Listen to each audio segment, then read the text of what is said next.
¿Qué tal, gente? ¿Cómo les va? Bueno, espero que muy bien. Nuevo video de Siciliano en su taller, video cortito para mostrarles estas llaves combinadas Cricket, como había prometido, de surtido de marcas, desde Eurotech hasta algunas Bremen, pasando por algunas Baco que quizás no están colgadas acá, pero bueno, están. Después se las voy a mostrar. Tenemos desde las 10 hasta la 32. Son llaves de velocidad, como ya todos sabemos. Bueno, agilizan bastante la tarea. Nada.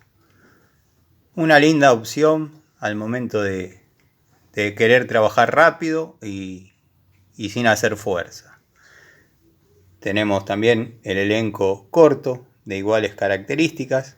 Obviamente no hasta 32, sino hasta 19. Lo interesante de esto es que viene con este adminículo por si le quieren anexar un poco de torque a la llave. Bueno, o afloja o rompe la llave, pero viene con este pequeño adminículo como para poder anexar más torque. De última la sueltan y listo, se hacen una llave combinada común. Sigan viendo.